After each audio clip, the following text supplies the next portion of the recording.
Hello and welcome to another video in our video series, 3 Minutes of California Family Law, brought to you by Family Law San Diego.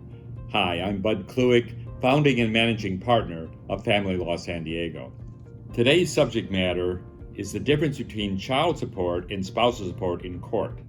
Both types of maintenance have the word support in their title, but the way the courts handle them is very different. Child support, there is a guideline formula, and it's the same guideline formula early in the case, in the middle of the case, or 5 years from now if you're going to do a modification of child support because someone's income went up or went down, or the way that you share your children has changed.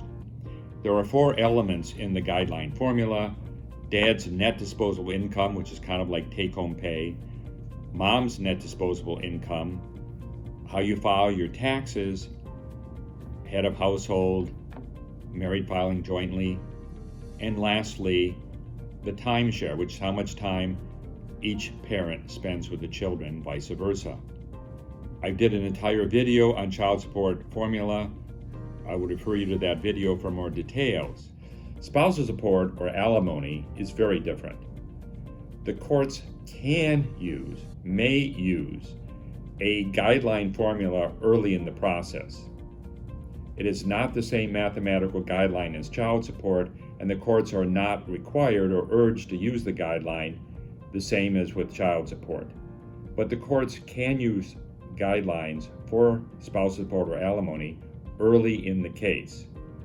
However, late in the case or at trial, or 5 years from now if you're trying to modify spousal support, they must use the Family Code section 4320, the 4320 factors. There are about 13 factors that the court must use to look at long-term, post-divorce alimony. When talking about the duration of the marriage, it's very important for how long the marriage lasted. Generally, for a short-term marriage, which is 8 years or less, spousal support or alimony will only last about half the length of the marriage. There is the 10-year rule. If it's 10 years or longer, it's considered a marriage of long duration. And if it's a marriage of long duration, the courts cannot terminate spousal support over the supported party's objection. They may not get any spousal support. It may be set at $0, but they cannot terminate the spousal support.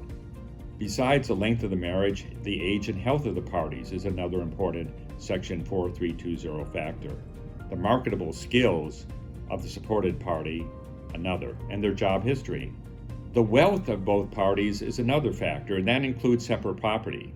Although the separate property is your own property and will not be shared or divided with your spouse, it can be a factor in your ability to pay or your need to receive spousal support or alimony. There's a public policy when it comes to alimony in the state of California that the supported party should be moving towards self-sufficiency and self-support. Now, if all of these various factors sounds complicated, it is. Spousal support is one of the most complicated factors in family law, and alimony is an area which has greatest and widest discretion for the judge. Therefore, the most complicated, an area where having a good attorney can really make a difference. I hope this video helped.